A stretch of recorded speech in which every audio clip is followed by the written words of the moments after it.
Hey guys, it's Mahogany from Dream Dog University. I wanted to jump on and talk about something that means a lot to me in dog training. I wanted to start by sharing the way that this came up. So I came across a picture of one of my old dogs who passed away, and this is a dog that she was trouble. Okay. All the things that you are going through with your dogs, she had every single one of them going on wrapped into one fuzzy package. Okay. She is the reason I learned to break up dog fights very efficiently. She is the reason I learned how to deal with dogs who eat poop. She is the reason I learned so much about health. She came to me, she's a rescue, and she came to me extremely unhealthy. She's the first dog that ever sent me to the hospital. You name it, she was it. Okay. So I was thinking about her and, thinking about, she's also the reason I became a dog trainer, right? So when I had her, I knew some things because I had been learning, but I didn't know what I know now. And she really inspired me through lots of struggle to become a dog trainer. What I realized, I don't want to get too much into her story. I'll save some of that for later. But what I realized about my relationship with her is that in all of the times that we had the most difficulty, there was one thing that I didn't have with her. And it wasn't necessarily reflective of the relationship, it was more reflective of my lack of knowledge. And if you want to know what that one thing is, I'm going to tie that in by asking, what is the one thing? What is, if we had to put a starting point on training, what is the one starting point of training? And I want to give you a second to kind of think about this because I want to see if we're on the same page, because there is a starting point. And actually, the more I think about it, I realize it's not just the starting point, it's the starting, middle, and end of training. So what that is engagement. And this is a word that my mentor, Lisa Mays, used all the time.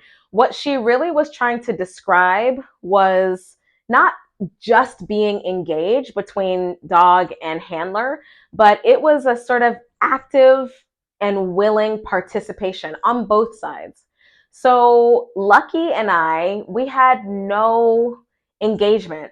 When I got her from the shelter, nobody knew her background. When I started taking her out, she was initially very insecure because she was really sick.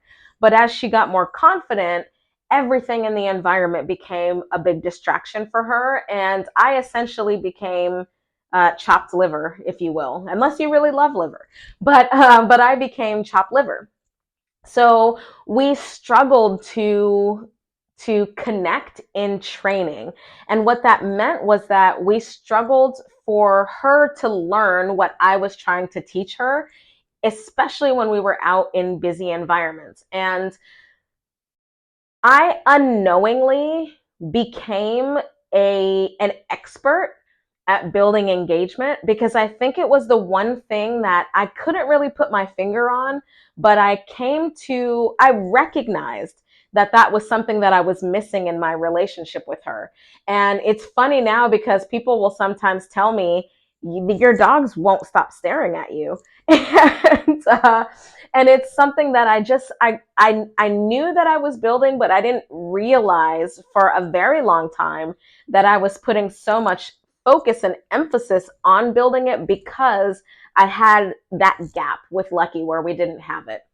So if you think about like a kid going to school, if they're doodling or passing notes with classmates, they're on the phone, they're daydreaming, their full capacity to learn is going to be diminished.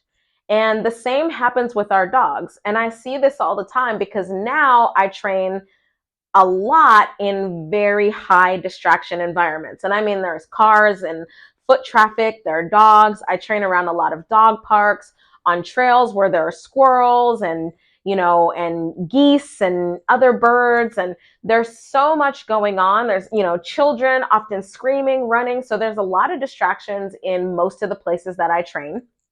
And I train there because that's where most people have a difficult time having the relationship and the engagement with their dogs, right? So that's why I take dogs there to, to those areas to do the bulk of our training once they're ready with the foundation.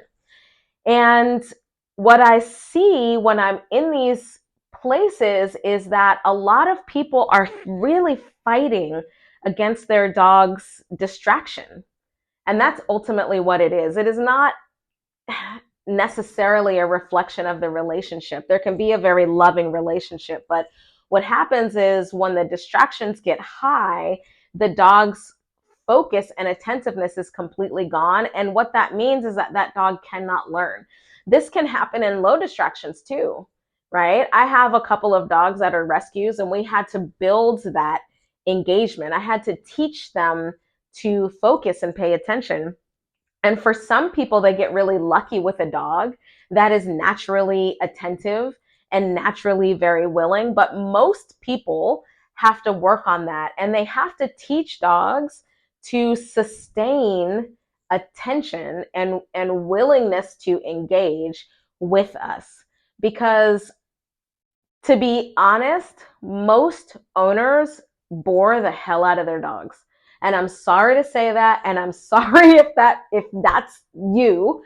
It definitely has been me at times, and I have had to learn to be the most fun and exciting thing in my dog's world, right? But a lot of times we are boring to our dogs, and so when we take them out, everything is an adventure except for us. They've spent a lot of time with us. They know our patterns, our routines. They know we're never going to surprise them. We're not spontaneous, right? So our dogs just get bored. Simple as that.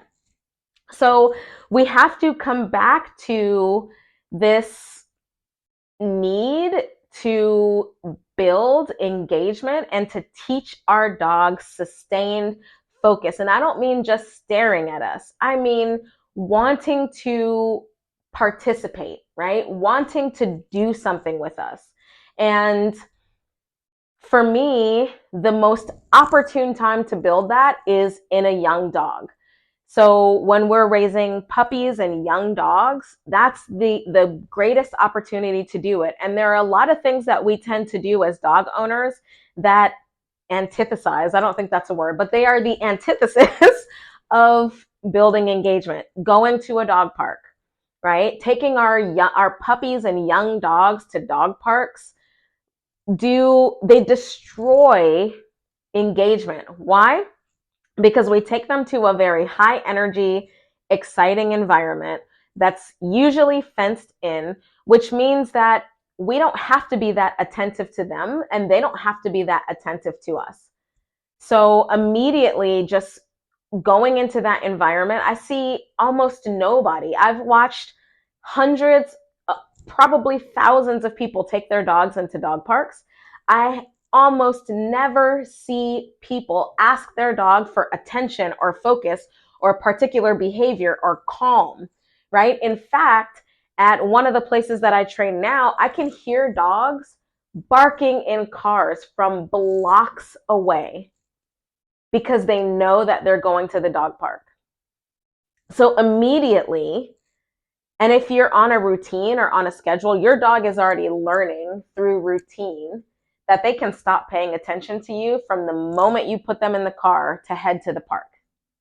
So that's the first way that we completely lose that willing focus and that willing attention. The second thing is we get into the dog park, we immediately unleash our dogs, right? So we have no connection, no physical connection to them. And that means we're relying on the training and emotional connection, but we've lost that because now they're so excited about everything that's going on in the dog park. So that's gone too. And then typically what I see is owners sit down. They completely stop moving. So now our dogs go, okay, mom's over there or dad's over there. I don't have to pay any attention to them anymore. I can just go, have fun, run my heart out, be completely disengaged, have the time of my life, and there's absolutely no consequence for it. And because of all those things, there's no way to, especially after that becomes very habitual behavior for dogs, it becomes very, very difficult to then say, well, I need you to pay attention before we go into the dog park. I need 15 minutes to do training with you before we go into the dog park. If you are a dog park person, I highly recommend this, by the way. Actually spend, 15 minutes before you go in, spend, 5 minutes working on recalls while you're in the dog park, spend 10 minutes doing a little bit of like a cool down decompression once you're done with the dog park, and only spend 15 minutes at the park. Right? And when you're in the park, don't stop moving. So anyway, I'll save that for another video, but the engagement is the beginning, middle, and end. The active and willing participation is where training begins.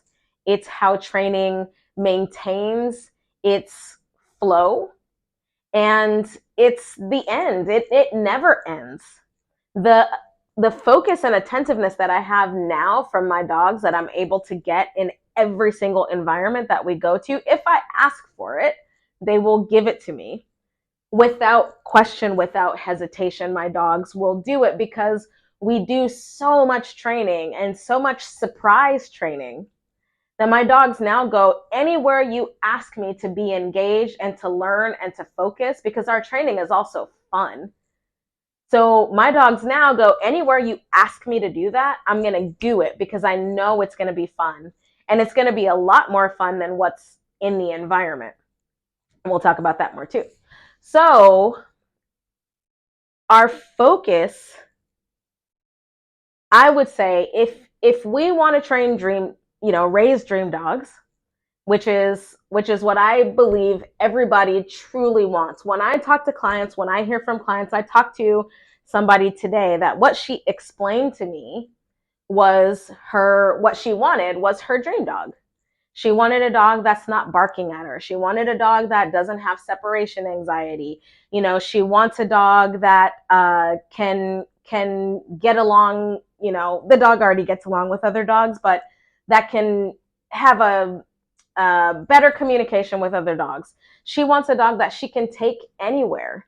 And these are what I hear from a lot of my clients. These are the dream dogs. What I see 99% of the time is that there is no engagement when we want or need it. So this is what I want to talk, this is kind of where I want to kind of end off here. I'm going to talk a lot more about how we build that engagement, but this is something that I want everybody to think about.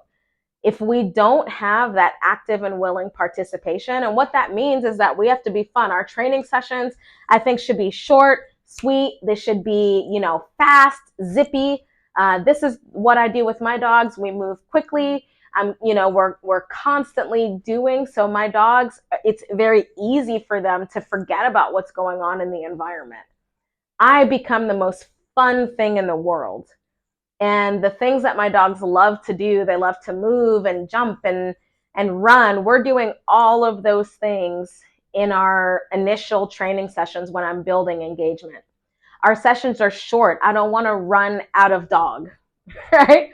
This is what I ask my clients. Like, we start a session and I see a dog that's completely inattentive and bored with the owners. And so I go, well, we don't have any dog. Where's the dog? So in my early training sessions, especially with the puppies, I don't want to lose that. They have short attention spans, and I want to make sure that I don't run out of dog. And I also want to keep things, not just dynamic, but again, just zippy. I want to be fun. My clients that I see, oftentimes they're trying to be too serious because as adults, we get embarrassed. We don't want to scream and cheerlead for our dogs and run around and do things like that. So when we decide that we don't want to do those things, or we won't do those things, then what does the dog do? The dog goes, well, that dog over there is running really fast. that balloon or that kite is flying really fast. And so because we're so still and stationary and boring, then our dog's attention is going to go to whatever is more exciting. And that's going to be the two dogs running, running through the park. That's going to be the child that's running and screaming. That's going to be the squirrel. We have a lot to compete with. And if we can't even get our dog's attention and focus and their willingness to interact with us in a calm environment, we're going to lose the battle, particularly in a busy environment. So, again,